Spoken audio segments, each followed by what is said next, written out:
गांव। और आज 10 अक्टूबर, पहला वीडियो मेरा था वो 5 अक्टूबर फर्स्ट डे वाला। आज जो है 10 अक्टूबर को आ गए हैं और हम लोग जो है पार्क में पार्किंग कर दिए हैं गाड़ी को। एक बार इधर देख लीजिए, पूरा पार्किंग एरिया है और ऐसा बहुत है सारा, काफ़ी है। तो हम लोग लगा चुके हैं बाइक को और चलते हैं अब पंडाल की ओर और कथा सुनते हैं। तो देखिए रास्ता में कितना भीड़ है। अभी पंडाल में तो काफ़ी भीड़ है ही, काफ़ी क्राउड है। देखिए तो अब एंट्री जो है हम लोग फर्स्ट गेट से एंट्री करेंगे। आ चुके हैं, देखिए तो आ गए हैं, हम आ गए हैं। अब फर्स्ट गेट देखिए, इधर चालू है ना। फर्स्ट गेट एंट्री यही है और सेकंड गेट आगे से है, आगे से। तो देखिए कितना क्राउड है। बैक से जब हम ले रहे हैं देखिए कितना काफ़ी भीड़ है और कथा चालू है इस समय। तो हम चलते हैं आगे मंच के पास। मैया रोज मैं कहता हूँ 2-4 रोटी और ज्यादा खाओ, कल 15 रोटी खा के आना, थोड़ा बोल पाओ। मीराबाई ने कृष्ण को किस रूप में भजा? पति के रूप में। किस रूप में भजा? जोर से, पति के रूप में। आप बताओ कि मीराबाई का पति के रूप में भजना श्री कृष्ण को सही था कि गलत था? बोलो, सही था। जाकी रही भावना जैसी, प्रभु मूरत देखी दिन तैसी। मीरा चाहे पति के रूप में भजे, हम लोग क्या कहते हैं? त्वमेव माता च पिता त्वमेव, त्वमेव बंधु च सखा त्वमेव, त्वमेव विद्या द्रविणम त्वमेव, त्वमेव सर्वम। सर्वम मतलब सब कुछ है। भगवान से उस भाव से मिलते हैं। तो मीरा ने पति के रूप में भजा तो भगवान पति के रूप में मिले। उसी तरह गोपियां श्री कृष्ण को अपने पति के रूप में भजा करती थी। पति में कुरुते नमः, मैं कृष्ण को अपना पति मानती हूँ। आप में से कितने लोग कृष्ण को अपना पति मानते हैं? मैया, आपके पति का नाम क्या है? क्या है? भूचूलाल।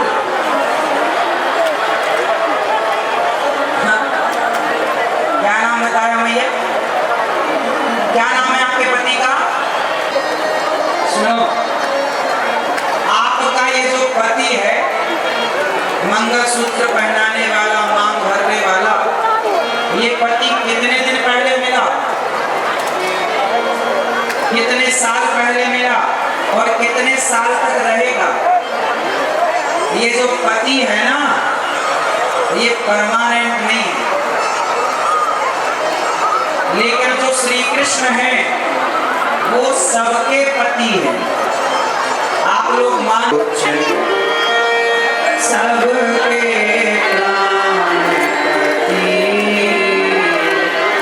स्वामी,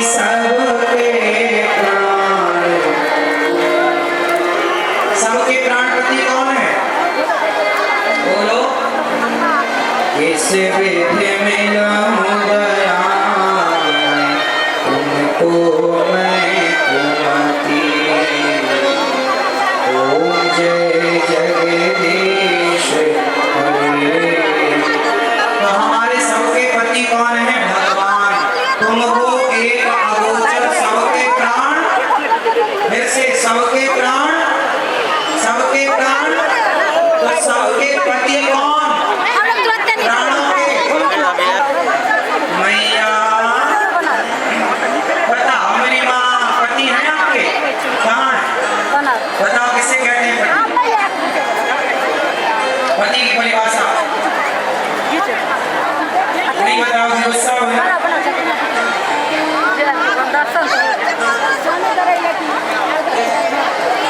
ये मैया बताएंगे पीछे वाली पीली मैया।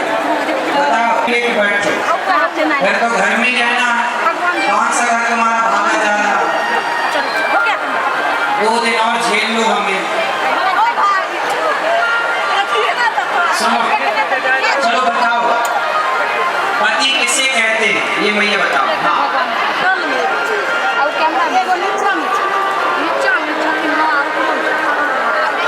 जो पत्नी से लड़े, जो ऐसे ऐसे मारे, भगवान से प्रेम करती हैं और भगवान को पाना चाहती हैं। कोई दूसरा विकार नहीं है। अब दोनों का मिलन हुआ। सारी गोपियों को बुलाया भगवान ने। दोहम हित्वा समुत्सुका अयोदेश संया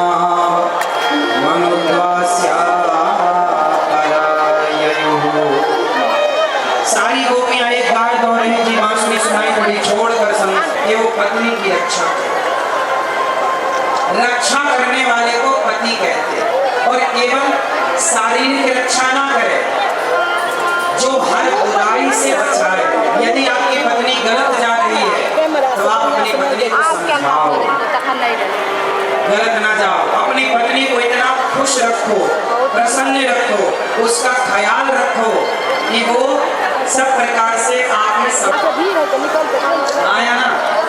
तो आप भैया मारते हो पत्नी को कभी कभी? सही, कभी मारते हो नहीं? भैया मारते हैं। तो पत्नी की जो रक्षा करे वो पति है। अच्छा, पत्नी किसे कहते हैं? अब आप बताओ पत्नी किसे कहते हैं? हाँ, आपकी शादी हो गई? तुम काहे बता रहे हो पत्नी की परिभाषा? अभी तो तुम्हारी हुई नहीं है। जब आएगी तो उन्हें पता चल जाएगा पत्नी किसे कहते हैं। अपनी पत्नी को परमेश्वर तक पहुंचा दे, उसका नाम है पति। जो अपने पत्नी की रक्षा करे सब तरह से, पत्नी की हर, जैसे रावण चुराया सीता माँ को तो राम ने पति धर्म निभाया। बोलो मेरी माँ, नहीं बोलोगी आप चश्मा वाली मैया? पत्नी भी पा अक्षर से बनी है। पा शब्द है तो पत्नी मतलब पारक्षण धातु वहां भी है। तो जो पत्नी अपने पति की रक्षा करे, कैसी रक्षा करे? तुम्हारा पति पराई स्त्री में जा रहा है, तुम्हारा पति पराई औरत में जा रहा है, तो पराई स्त्री से पति को बचाना, पराई नजर से पति को बचाना। जो पत्नी अपने पति को हर पराई स्त्री पराए समाज से बचाए और एक सही मार्ग पर पति को ले जाए, जो पत्नी अपने पति को पतन से बचाए और परमेश्वर से जोड़ दे, उसका नाम पत्नी है। पत्नी का धर्म है कि तुम्हारा पति गलत ना हो। तुम्हारा पति मायके भाग जाती है, मायके जाने से तो उसे और मौका मिल जाएगा, वो तो घर में ले आएगा पड़ोसन को। इसलिए मायके ना जाओ। जिस औरत से तुम्हारे पति का चक्कर है उसकी छाती में चढ़ो और उसके 3-4 दांत तोड़ के अपने पति को उसके दांत गिफ्ट करो। झांसी की रानी बनो, काली बनो, महाकाली बनो, चंडी बनो। तुम्हारा पति गलत रास्ते पर चला गया तो समझा दो कल मुनि को, वरना बिगाड़ मेरा, वरना चंडी बनना पड़ेगा। मायके जाने से कुछ ना होगा, वो घर में ले आएगा। सही है कि गलत है? तो पति को बचाओ। तुम्हारा नाम पत्नी है, रक्षा करती है पत्नी, पराई दृष्टि से बचाती है पति। और पति के लिए समर्पित रहे, पति के लिए समर्पित रहे ये रिश्ते। तो भगवान सबके पति हैं। अच्छा बताओ, भगवान रक्षा करते हैं कि नहीं? किसकी रक्षा करते हैं? बोलो। हम सबके प्राणों के रक्षक कौन है? भगवान। तो जो रक्षा करे उसका नाम पति है। तो भगवान सबके पति। तो भगवान पति का मतलब आप लोग समझते हो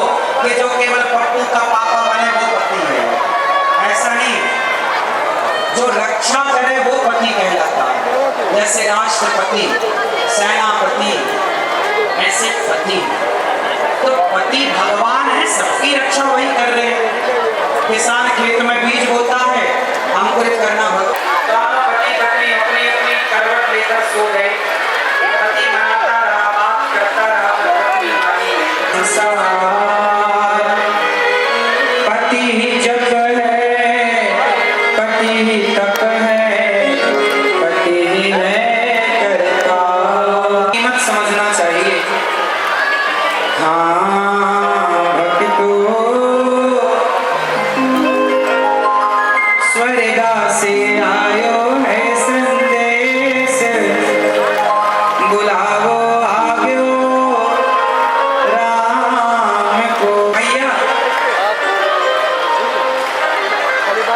पहले भैया आप बताओ, दीदी भैया, जब आपका बुलावा आएगा भगवान के घर से और आपको यमराज जी बोलेंगे चलो, और आप कहोगे कि यमराज जी 1 मिनट दे दो, मैं अपने पति से कुछ कहना चाहती हूँ, तो जरा बताओ आखिरी 1 मिनट में यदि पति से बात करने का मौका मिला आपको, फॉर एग्जाम्पल, तो क्या बात करोगे? क्या करोगे? क्या लड़ाई तो लाख करोगी? की भीड़ है, देखिए लाख 2 लाख तक क्यों दादाजी? भीड़ की संख्या है भैया, अभी। दुआएं वाले। सरकार आपको आखिरी 1 मिनट में यदि बच्चों से कुछ बात करने का यमराज जी मौका दें, 1 मिनट के लिए मौका मिलेगा बच्चों से बात करने का, सिर्फ 1 मिनट। क्या बात करोगे? इमेजिन करो, कल्पना कि आपके सामने यमराज जी खड़े हैं और 1 मिनट का टाइम बात करनी है, क्या बात करोगे? दादाजी आप बताओ। लाखों लाख की भीड़ की संख्या है, देखिए हम लोग आ गए हैं। पत्नी से, पत्नी और है, वीआईपी टिकट लेके अंदर। क्या बात करोगे आखिरी 1 मिनट में बच्चों से? बोलो। सुनो, एक बार क्या हुआ, भैया भैया बहुत ध्यान से सुनना है ना, बहुत चित्त लगा के सुनना। एक दिन मैं अखबार पढ़ रहा था, एक दिन मैं अखबार पढ़ रहा था, तो मैंने देखा कि उस अखबार में मेरी फोटो छपी है और फोटो पर छपी है, ऊपर लिखा है कि मैं मर गया। मैंने कहा भाई ये देखो कितना, मैं भटकता हुआ शरीर बन चुका था, सच्ची में मैं मर चुका था और मैं भटकता हुआ शरीर बन चुका था। मैं सबको देख सकता था। जब आदमी मरता है ना तो वो मरने के कुछ देर तक वहीं भटकता है, पता है आपको? यमदूत उसे वहीं थोड़ा रोकते हैं कि देख तेरे मरने पर कितने लोग आए हैं, कितने लोग रो रहे हैं, तूने किसके लिए क्या सोचा था और कोई तेरे लिए क्या कर रहा है। यमराज उसे थोड़ी देर वहीं खड़ा रखते हैं और आप जब मरते हैं सारे लोग रोते हैं।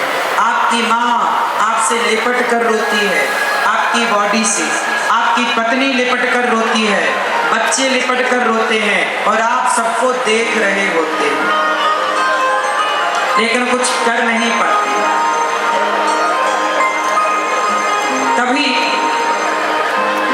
तभी मैंने यमराज जी से कहा, यमराज जी 1 मिनट का समय दे दो, इसे कुछ कह दो।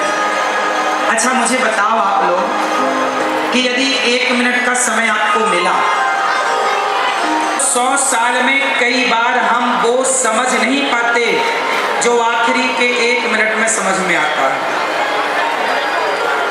हाँ या ना? कहते हैं ना, जो चीज हमारे पास होती है उसकी कदर नहीं होती। और बताओ आपके पास क्या है? बताओ क्या है आप लोगों के पास? वो कौन सी चीज है जो आप लोगों के पास है पर उसकी कदर नहीं है? बताओ क्या? बोलो बोलो बोलो। जीवन। आपके पास सांस है, आपके पास प्राण है, देख सकते, बोल सकते, लेकिन जब आखिरी 1 मिनट बचेगा, उसके बाद आप ना बोल सकेंगे, ना देख सकेंगे, ना चल सकेंगे। आज आप माफी मांग सकते हो, भैया मुझे माफ कर दो। आप अपनी माँ से माफी मांग सकते हो, लेकिन जब मौत सामने आके खड़ी होगी ना, तो माफी मांगने का भी टाइम ना होगा। हाँ या ना? बोलो। हम कर्जा लेके मर गए, इसलिए कहता हूं सामने किसी का 1 रुपए मत ओ खाना। सर जी, भीख मांग के खा लेना, मजदूरी करके खाना, पर किसी का 1 रुपए खा के मर मत जाना। यदि आपने किसी का 1 रुपए खाया, किसी से 100 रुपए आपने उधार लिए और दिए बिना मर गए, तो उसके मांगने पर तो सोच लो कि भैया जाओ तुम ये पैसा अपनी बेटी के ब्याह में लगा देना, हमारी तरफ से हम तुम्हें मुक्त करते हैं। क्योंकि आपकी लेनगी भी रह गई तो अगले जन्म में लेने आना पड़ेगा। बार बार पता नहीं कहाँ आते हैं, किस रूप में आते हैं। इसलिए अब देखो हम आए हैं, अब हमें लगता है कि बार बार यहाँ आना जाना ना पड़े। अब तो भगवान की शरण में रहें और मुक्त होकर सदा भगवान के चरणों की भक्ति करें। भगवान की भक्ति बार बार लेते जन्म, बार बार मरते। मैं तो जन्म ले करके मर के थक गया। करोड़ों बार मेरा जन्म हुआ, करोड़ों बार मैं इस धरती पे आया, करोड़ों बार आके मर गया। मैं अपनी बोल रहा हूँ, आप लोगों की नहीं। पुनरपि जननम पुनरपि मरणम पुनरपि जननी जठरे शयनम। मैं करोड़ों बार आया, करोड़ों बार गया, बार बार आने जाने से थक गया हूँ। अब तो भगवान से ऐसी प्रार्थना है कि बिहारी जी ऐसी कृपा करो कि अब ये आने जाने से मुक्त हो जाऊं और सदा आपका दास बन के आपके पास अपनी सेवा में लगाए रखिए, अपने से दूर ना कीजिए, प्रेम से रहो जीवन में। एक एक मिनट की भक्तो स्वर्गा से आयो है संदेश, बुलाओ आग्यो राम को। जब बुलावा आएगा ना तो आप कहेंगे 1 मिनट की मोहलत दे दो, कर बेटा से बात। जयवनाथ जी 1 मिनट बेटे से, आप अपने बेटे से क्या बातें करेंगे? सुनो, यदि आपके 2 बेटे हैं तो आप कहोगे कि बेटा भाई भाई प्रेम से रहना, मैं जा रहा हूं तुमको उसके पास उठाओ आगे।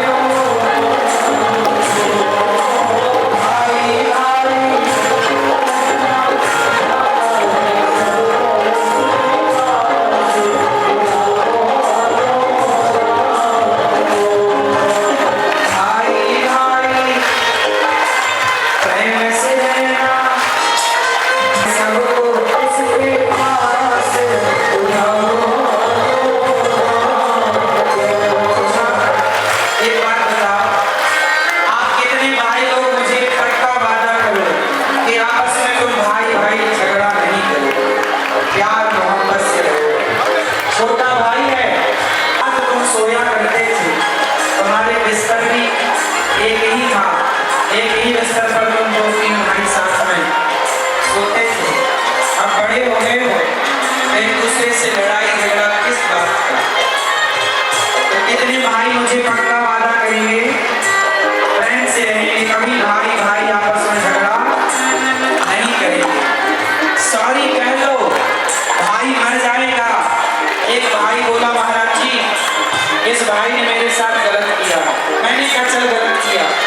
संपत्ति हड़प ली। एक बात बताएं, कभी भाई का धन मत खाना साहब, बचेगा नहीं। दूसरा, भाई को ना गले लगाओ, भाई से झगड़ा ना करो। ये बताओ जब भाई मरेगा तो मरने पे जाते हो कि नहीं? कई लोग ना भाई जिंदा है तो उसके घर नहीं जाते, तेरी दहली पे पाँव नहीं रखूंगा। एक भाई से अच्छा शुभ चिंतक हो नहीं सकता, एक भाई से अच्छा सहयोगी और एक भाई से अच्छा सलाहकार कोई नहीं हो सकता। इसलिए भाई भाई प्रेम से रहना, बोलो भाई भाई जाना है सबको उसके पास।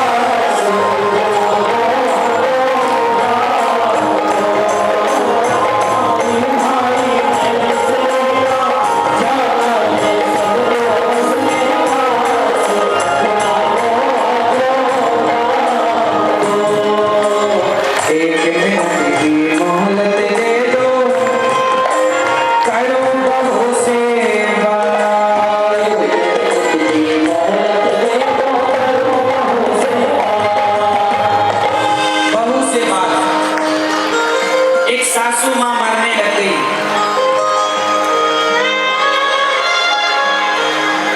एक सासू मां मरने लग गई तो बहू से कहा, बहू मैं जा रही हूं बेटा, तुम दोनों बहुएं प्रेम से रहना। स्त्रियां चाहें ना तो घर स्वर्ग बन जाए और स्त्रियां चाहें तो घर नर्क बन जाए। आज सबसे ज्यादा घरों में झगड़ा देवरानी और जेठानी का है। क्यों क्यों नहीं रहती वो साथ में प्रेम से? लड़ झगड़ कर क्यों जीवन में कलह कर करके जीवन को नरक बना लेते हो? सास बोल रही है, एक मिनट की मोहलत दे दो, करो बहू से बात। मैं तो मारो धर्म निभाती, मैं तो मारो धर्म निभाती, बांध के रखियो ये परिवार।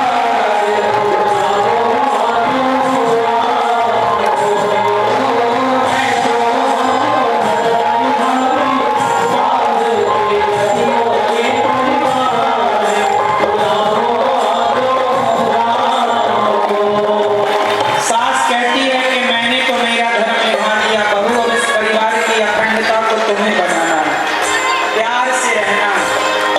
तो कितने लोग देवरानी जेठानी प्यार से रहने का मुझे पक्का प्रॉमिस करेंगी? भैया प्रेम से जो रहती हो वो भी हाथ उठाओगी और जो रहोगी आगे से वो भी।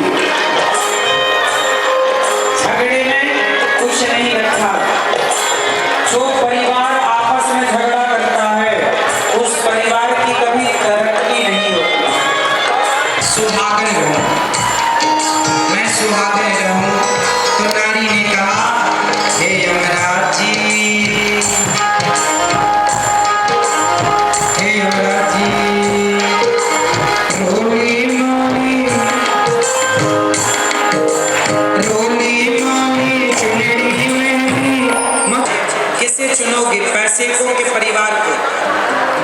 बोलो, परिवार है तो पैसा परिवार के लिए ही तो होता है। इसलिए परिवार को महत्व दो, पैसे को नहीं। किसको महत्व दोगे? जोर से और जोर से। रिश्ते महत्व रखते हैं कि पैसा? जोर से। रिश्ते किसका महत्व ज्यादा है? रिश्तों का। किसका महत्व ज्यादा है? रिश्तों का। पीली मैया जा रही हो, बैठो मेरी माँ, सब बैठ जाओ और मेरे प्रश्न का उत्तर दो। ये मैया कहाँ खड़ी हो? मेरी माँ बैठो। सब ठीक बा? चलो बताओ, भिखारी किसे कहते हैं? भैया बताओ, छोरा बताओ, बोलो। नहीं बोलोगे गुस्सा हो क्या? ये भैया बताएंगे बगल वाले।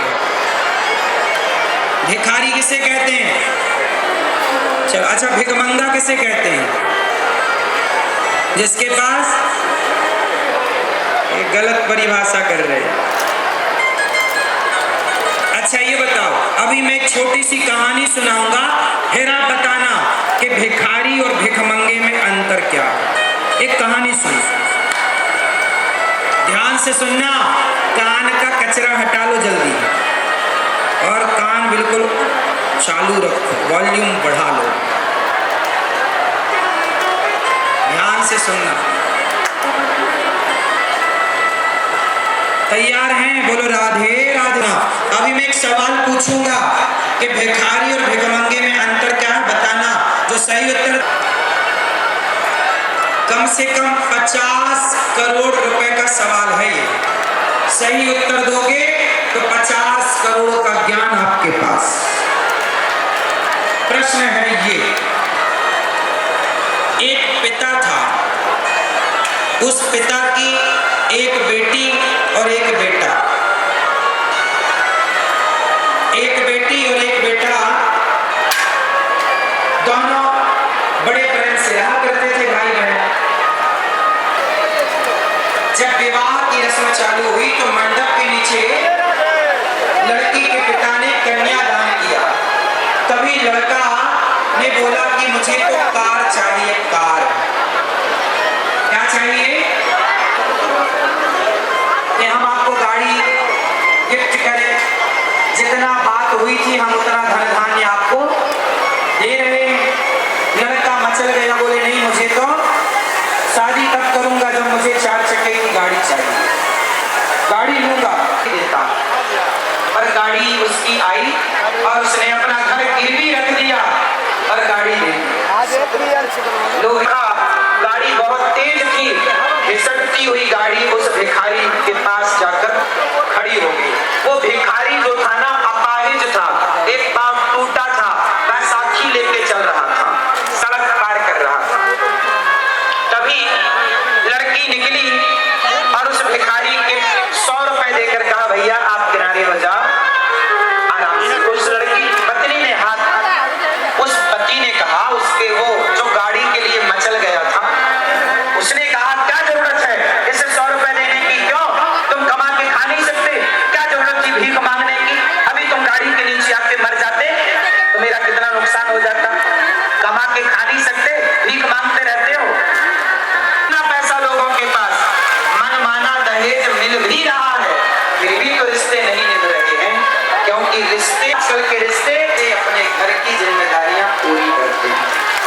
हम माँ बाप भी खुश होते हैं कि मेरा बच्चा योग्य हो गया, और पत्नी भी प्रसन्न होती है कि हाँ, मेरा पति मुझे कमा के खवा सकता है, मेरे पति के अंदर गुण है। वो पत्नियां बेचारी परेशान हैं, जो पति कहता है कि जाओ बाप के घर से ये मांग लाओ। कितने पुरुष हैं जो पत्नी को टॉर्चर करते हैं, जाओ तुम ये हाँ, आ रहा है, आ रहा है। हाँ हाँ, आयल है। दहेज लेना सही है कि गलत है? उत्तर दो। कहते हो बिहार वासियों, तुम ही तो लेते हो।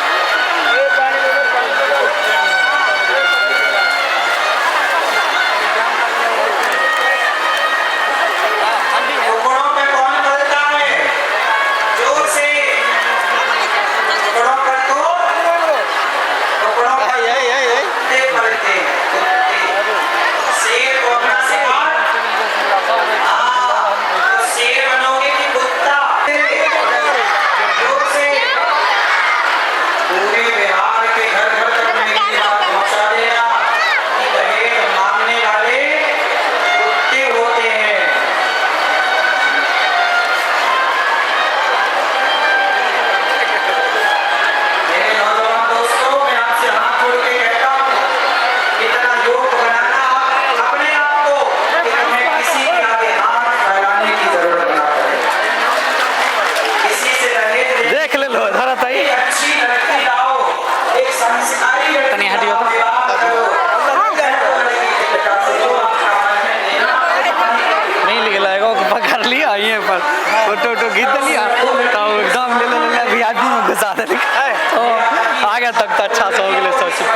के लिए भी हुआ एकदम तगड़ा।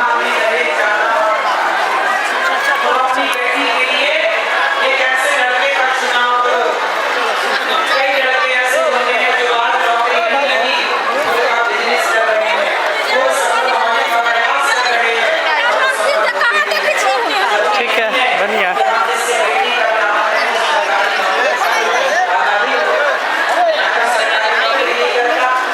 ठीक है, हो गया, वीडियो शूट है। लाइए फ़ोन, लाइए, सब्सक्राइब कर देते हैं, आ जाएगा एक आध घंटा। JMJC लिखिए, संतोष स्टूडियो होगा। JMJC लिखिएगा ना, आ जाएगा। हाँ, यूट्यूब पे डिलीट मत कीजिए, नहीं करेंगे।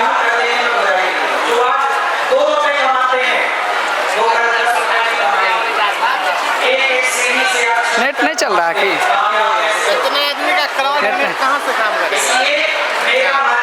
नहीं कर रहा है क्या? लास्ट स्टूडियो लिख के सर्च कीजिएगा ना, आ जाएगा। लेट आ रहा है, हाँ आ जाएगा। JMJC, हाँ हाँ आ जाएगा। कहाँ से आए हैं? मोतिहारी से, मोतिहारी जिला से। ठीक है, भजन सुनिए और मजा लीजिए।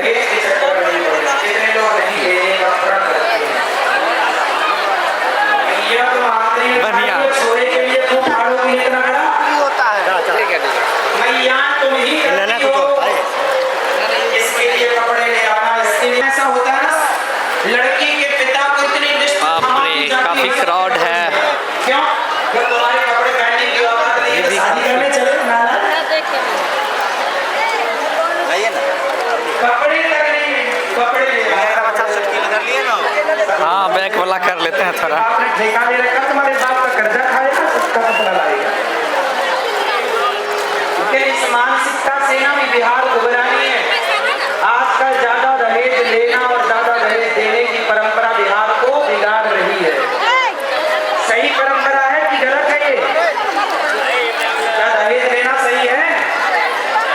तो कितने लोग नहीं लेंगे? कितनी माताएं क्यों? आपकी शादी होगी, नहीं ले, दहेज लोगे? कितना लोगे? नहीं लोगे?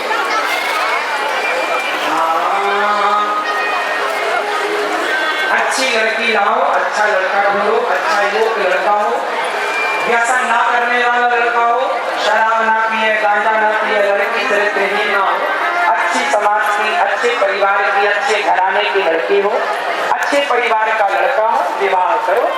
रिश्तों में पैसा महत्व नहीं देता, पैसा शोभा नहीं देता, और वैसे भी कोई बाप अपनी लड़की को खाली तो देखता नहीं, कुछ ना कुछ तो देता ही है, देता है। फाइनली पूरा शूट हो गया है। काफी क्राउड है, करीबन 1,00,000 2 लाख से ऊपर।